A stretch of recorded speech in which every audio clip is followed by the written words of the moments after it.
good. But we'll be back in 5, people. Y'all just enjoy this, and maybe we'll find a little good news in here today. Live from NPR News in Washington, I'm Jack Speer.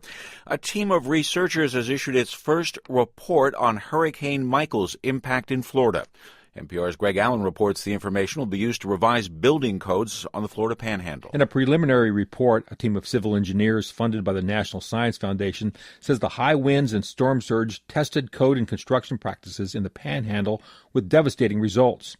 2 hospitals in Panama City took significant damage. Tyndall Air Force Base had damage to roofs and aircraft hangars and is currently uninhabitable. Many metal-framed commercial buildings failed in the storm, losing much of their exterior glass and siding, leaving their interiors exposed. Residential damage wasn't confined to older homes built before current building codes were adopted. The report says some newer structures with elevated living spaces and concrete piers were destroyed by the record-setting storm surge. Greg Allen, NPR News. After Turkey's claims it has evidence that missing Saudi journalist Jamal Khashoggi was killed inside the Saudi consulate in Istanbul, U.S. officials said they want a thorough investigation into what happened, something U.S. Secretary of State Mike Pompeo made clear to reporters during a refueling stop in Brussels today. I'm convinced that the Saudis understand that America is taking this seriously, and I am hopeful that the Saudis take this as seriously as they indicated to me yesterday that they would. Time will certainly tell. We'll get to see the investigation, and we'll see the results of it. President Donald Trump, meanwhile, says he's asking Turkey to provide audio or video to the U.S. if it exists. Trump says he's not sent the FBI since the journalist, while contributing columns to the Washington Post, is not a U.S. citizen. The president again called for Saudi Arabia an important ally called it an important ally, noting the country is a customer for U.S. military exports. The Trump administration is threatening to withdraw from another international treaty. As NPR's Yuki Noguchi explains, the latest involves a postal agreement that Trump asserts gives Chinese companies an unfair advantage when they ship goods to the U.S. For 144 years, the U.S. has been part of the Universal Postal Union, which sets shipping rates for international deliveries. Poorer developing countries, including China, pay lower rates, while rates in the U.S. and Europe are higher. Nowadays, because so many products are shipped into the U.S. from China, the Trump administration argues this amounts to a subsidy. This new escalation of trade tensions between Washington and Beijing could mean higher prices for American consumers. The administration says it will start the year-long process of withdrawing from the treaty unless it is renegotiated. Yuki Noguchi, NPR News, Washington. Stocks, after sliding, regained some of their lost ground near the close. The Dow ended down 91 points at 25,706. The Nasdaq closed down 2 points. The Standard & Poor's 500 was down a fraction of a point today. This is NPR. European leaders are meeting in Brussels to hammer out a Brexit deal, but expectations of a breakthrough during the 2-day summit remain low. As NPR's Soraya Sarhadi Nelson reports from Brussels, was also a key person missing from a dinner meeting of the leaders, British Prime Minister Theresa May. Prime Minister May was given 30 minutes to present her plans to break the latest logjam in negotiations.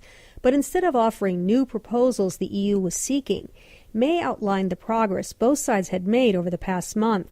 I believe a deal is achievable, and now is the time to make it happen. German Chancellor Angela Merkel agreed, saying they were 90% there. Merkel said she'd continue to work toward finding common ground, adding it would be better for all concerned.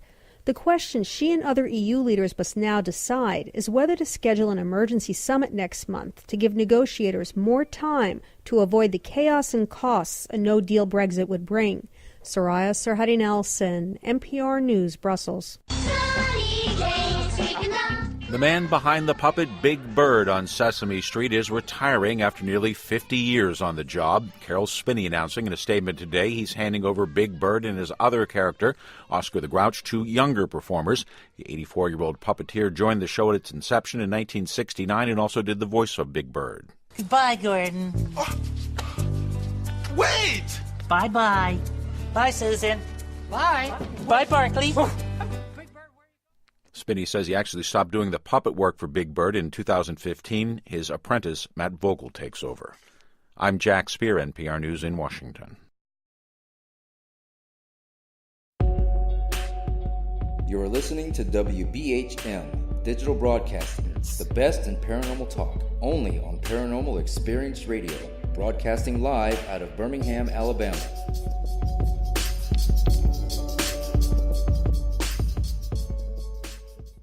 Hello there. You are listening to WBHM Digital Broadcasting out of Birmingham, Alabama. I am Kat Hobson, your host of Paranormal Experience, and I am joined tonight by someone who is just fascinating me. I am having a great time with this conversation, and this is Ginette Lucas. Ginette, I am so enjoying you. Thank you for sharing so well. You're welcome. Let's have some more fun. Let's do it. I am ready. We were talking about lost items, and you had just taught a class, and I wish that I had been able to attend that class because I think it would have made my life much better. Well, it's certainly very helpful. I'm teaching another class in D.C. for the American Society of Dowsers, November 4th on a Sunday in Silver Spring, Maryland. And so if anybody's interested, they can just give me a call when you're getting ready to give out my number. And I can tell them who to contact and who to email. The class is limited. They only have 80 seats. So this should be interesting, to say the least. No doubt. Mm-hmm. I mean, we are going to go send press releases to the Post, the city paper, et cetera, and it's just going to be a lot of fun. So I'll find a few more missing objects. You know, I have a friend who actually is, among other things, a treasure hunter. He got involved with the Geiger counters and metal detectors, and just became enthralled with that. He actually started a group. He is a ghost ship hunter. He is a retired stuntman who likes to find things to do, and he likes to take people along with him to do that. So he's the only real treasure hunter that I know personally, other than you. Now, well, it's a great field. It's just fun. It's happy. It's family friendly. It's it's never ending. Every time you do it, it's a surprise. And I tell people, please take your kid, go do this. Your relationship will get nothing but better. Well, obviously, because you're spending time together, you're primarily outdoors. Mm-hmm. It's a great activity. It is. Well, actually, it's also you're just breathing the fresh air. Now there are times when it's dangerous, the gators and yes. Time. So you have to be a little bit more security oriented, or you have to be careful of the red tide. My guys went out recently and the red tide was there and they got sick as could be. So that didn't work out. Though, because it's a very chemical smell, and people are acting like this is the very first red tide ever, but they happen all the time. It's just amazing how ill it can make you. Absolutely. I would agree. I just think it's a lot more dangerous than we think it is. Mm-hmm. And sometimes you just have to walk away and say, okay, I'm not going to do this today. Right. I mean, and it's okay to do that. I mean, you have to take care of your health. If you don't, nobody else is going to. Mm-hmm. I just think people get so excited when it comes to buried treasure hunting. I think so too. They really, they're, I'm sorry, but men turn into little boys. Oh my God. Do. And well, it's the same thing with the deep sea treasure hunting. Mm-hmm. I go to Key West every year, and the people that found that massive treasure are, they're based out of they're right by the Hogfish on Stock Island. Their ships are, and it's so cool to see these things, and the treasures on display in the different places as well in Key West, and it's just amazing to me. I think it's cool. It's very impressive. Well, I can talk about the Smithsonian Magazine in a moment, but I can share with you one of my cases that was really fun, and it's family friendly. Of course, it's not crime related, but it is crime related, and I'm sure a lot of your listeners have heard of Al Capone.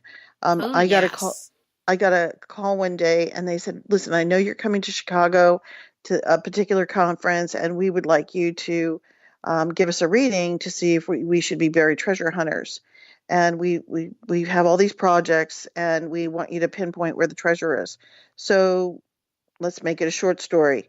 I get to Chicago, I meet them, I'm thinking to myself, what? What? what? That's fun. It was crazy. And I thought to myself, okay, so I started walking away from them.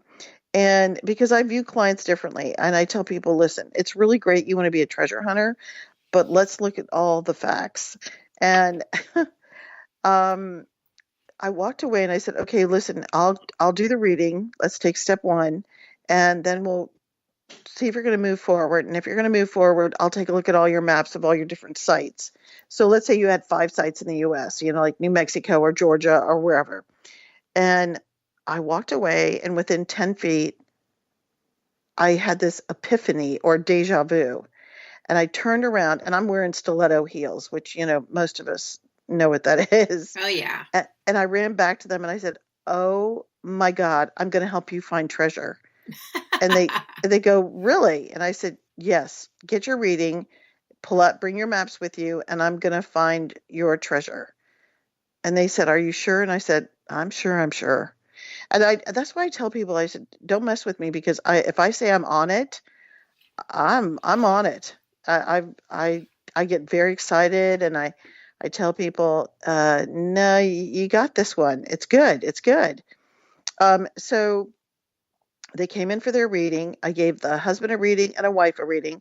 So on business, it's $300. On a personal reading, it's $150. If it's a celebrity reading, it's between $300 and $400, depending on how difficult it is, because sometimes it's very difficult. And so they're sitting down, and I give each one a reading and tell them where they're going to go, because I'm really good at dates and geographics and names. And we're done, because I taped them, which is great, because parents can go back to their reading at a later date. And I said, I got some names in my head. Let me see your maps. This is so goofy. At the time, I was playing with treasure hunting a lot. And so they gave me, they laid on a table, a 6-foot table, rolled up maps. And I touched one, and I felt like my hand had been burnt. It was so bizarre. And when I was a kid, my dad would bring home videotapes, actually 16 millimeter tapes, and share with the family what Russia was doing with their psychic university. Right. And the Russians, what they did was they would teach their psychics to pick up stuff through their hands, which is also called deviceless body dowsing. And so when I was a kid, I was trying to do the same thing. Now, that was second grade. So first it came the station wagon, where are you? Second, it was dowsing.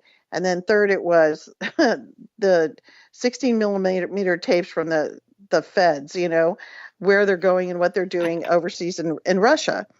And I that was the only one I got a reaction on where it felt like lightning had touched my hand and burnt my hand.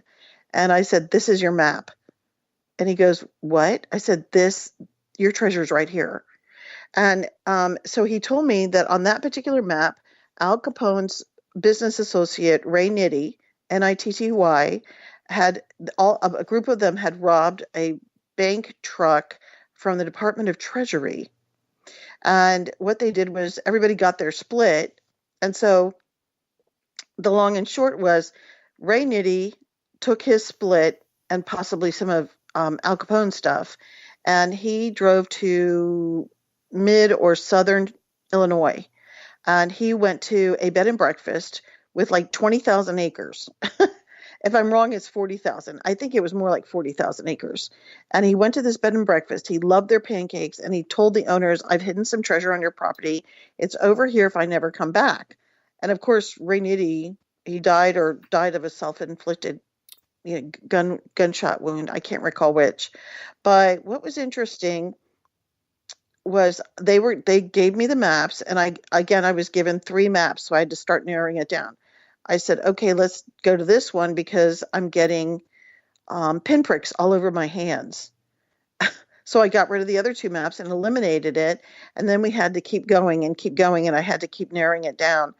And I said, right here. So what I did was I counted how many feet from the road to the